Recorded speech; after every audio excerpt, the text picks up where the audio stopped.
One day in 2001, an unimaginable incident happened at our school.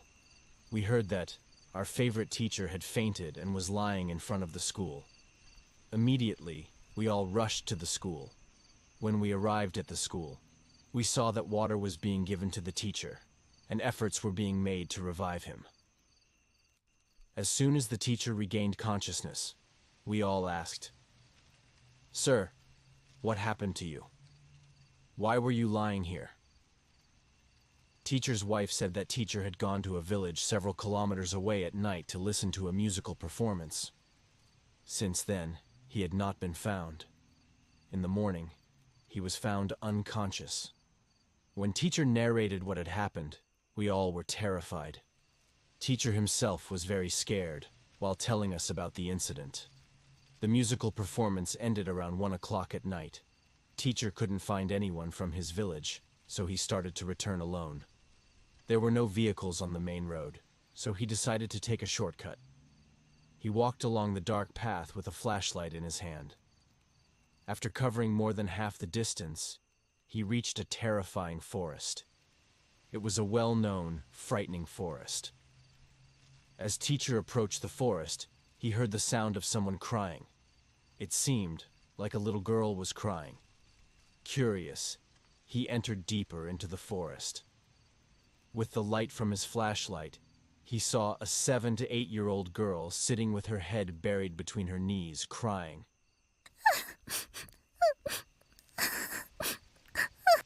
Teacher asked the girl, "Hey girl, who are you? Why are you crying like this here?" The girl lifted her head from her knees without saying a word. When teacher shone the flashlight on her face, he was stunned. The girl's face resembled the back head of a human, with no eyes, nose, mouth. Seeing this, teacher was filled with intense fear and ran away. While running, the flashlight slipped from his hand. He thought, "I won't go through this path anymore. I'll head towards Hindupada via the main road. Maybe I can find someone's help there." When teacher reached the main road, he saw a man wearing a dhoti approaching him. The man came closer and asked, "What are you doing here at this hour of the night?" Teacher replied, "I saw a girl whose face didn't look normal. Her face resembled the back head of a human." When teacher noticed, the man had come closer, and his face became clear. He saw that the man's face was also similar. The man is talking, but he has no mouth, ears, nose, eyes. Teacher, filled with fear, started running again. He reached in front of the school and tried to catch his breath. His fear subsided a bit. At that moment, the night guard of the area approached him. Teacher said, "The source of light near the night guard was there, but it was the light of a flashlight. Or was it the light of a hurricane lantern? I couldn't understand. Something was there that teacher didn't understand. Since there was light near the night guard, the face of the night guard was not visible. Actually, it happened in the dark. Whose hand is light, his face cannot be seen." The night guard said to teacher, "Sir, why are you here at this late hour? What happened to you? Why do you look so tired?" Teacher replied, "You won't believe me. I have seen 2 strange things, a girl and a man whose faces were round. They had no facial features, no nose, no mouth, no ears, no eyes. Seeing their strange faces scared me. You won't believe it. You can't even imagine." At that moment, the night guard brought the source of his light closer to his face and said, "Sir, look at this. Is this what you saw?" When teacher looked, he saw that the night guard's face was also the same. His face was featureless. No mouth, no ears, no nose, no eyes. This sight scared teacher so much that he became senseless right there.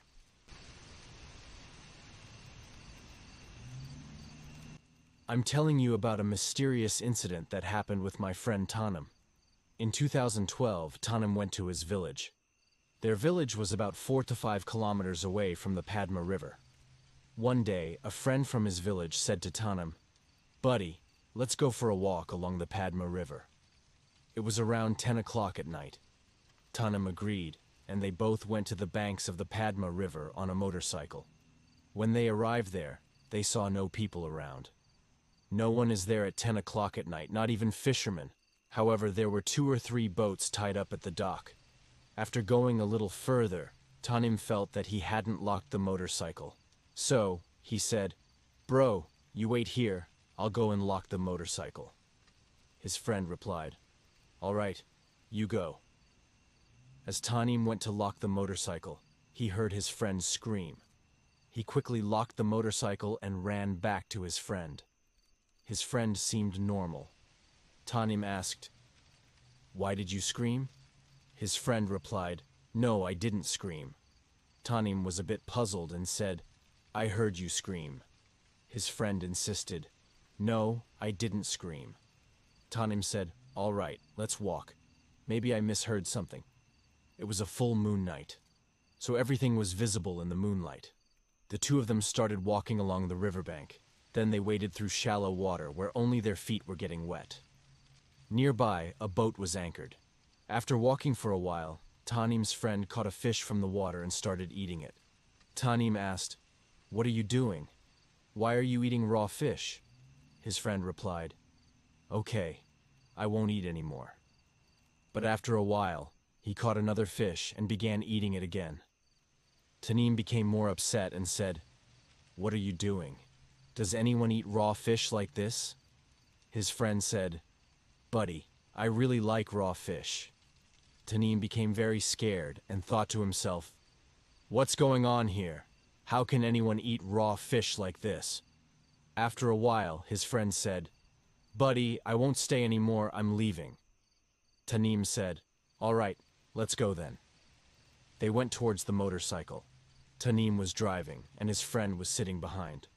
While riding the motorcycle, Tanim thought, "What is this? This is my friend. How is he eating raw fish? I've never heard of anyone eating raw fish." After a while, his friend said, "I think you couldn't ride the motorcycle. Give it to me, I'll drive." Tanim agreed and stopped the motorcycle, sitting behind, and his friend started driving the motorcycle. After a while, Tanim noticed that his friend was riding the motorcycle, but his eyes were not looking ahead. Instead, his head was turned to the right, looking sideways, and his hand was not on the motorcycle's handle.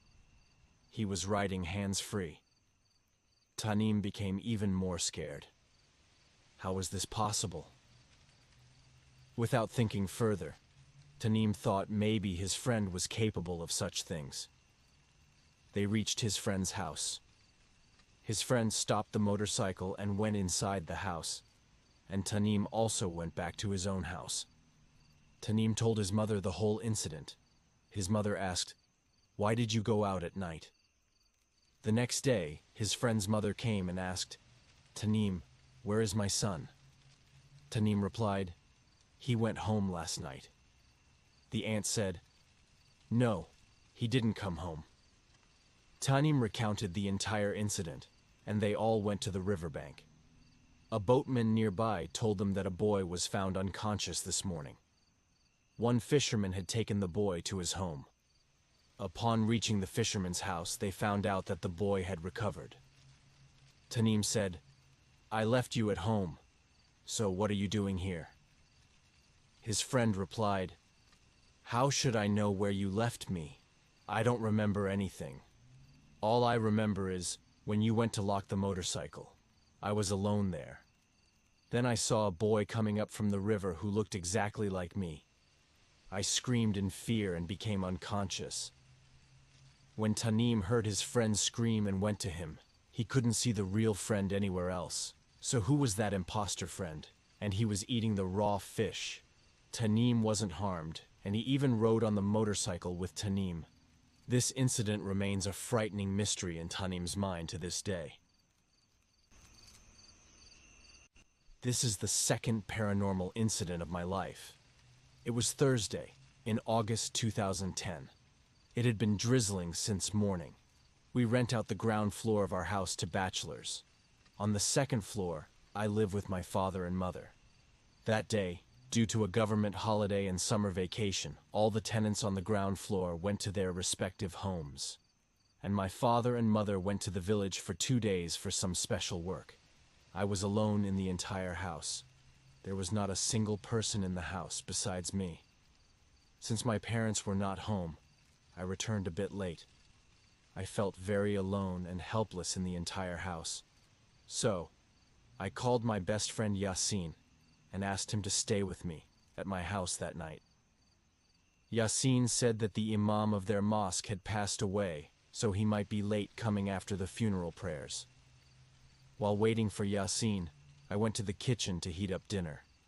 As I finished heating everything one by one, it was around 11 or 11:30 p.m., just as I was about to sit down to eat after finishing all the tasks. The power went out.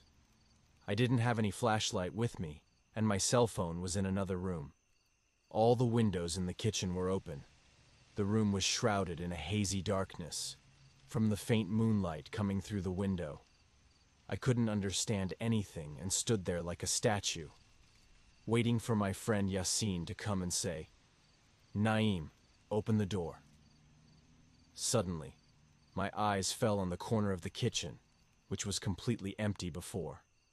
I saw someone sitting on his knees with head bowed. It was a man or a woman. Nothing could be understood. That were just wearing something black. A dead fear surrounded me. It felt like I was having a hallucination due to extreme fear. I didn't know what to do. I bravely coughed, thinking it would go away. And if it was a hallucination, it would vanish. But I made a mistake right then. As soon as I coughed, it raised its head and stared directly at me. It seemed very angry at me. I thought it would come up and strangle me now. After about 8 to 10 seconds, I decided that no matter what, I had to get out of the room. But walking or running wasn't possible. Fear had paralyzed my entire body. With a lot of courage, I managed to leave the room. The incident could have ended there. But what happened next was this. After leaving the room, I thought to myself that I had to get out of the entire house. However, I couldn't find the main door, no matter how hard I tried. Every attempt led me back to that kitchen. There, it was still staring at me with that same gaze. After circling around 3 to 4 times, even after trying to find the main door without finding it, I was becoming insane. I tried to scream desperately, but no sound came out of my throat. Helpless, I stood there, inside that terrifying house. I couldn't figure out what to do. What should I do now? I thought, why am I not becoming senseless? Suddenly, someone shouted, "Naeem, open the door." Everything became normal at that moment. I ran to open the door and saw my friend Yasin. At that moment I felt like I'm the happiest person in the world. I went outside with Yasin and stayed outside until the electricity returned home. I didn't say anything to Yasin because I feared he would be scared to stay at night. From that day on, I suffered from a severe fever, and since then, I couldn't bear the darkness at all.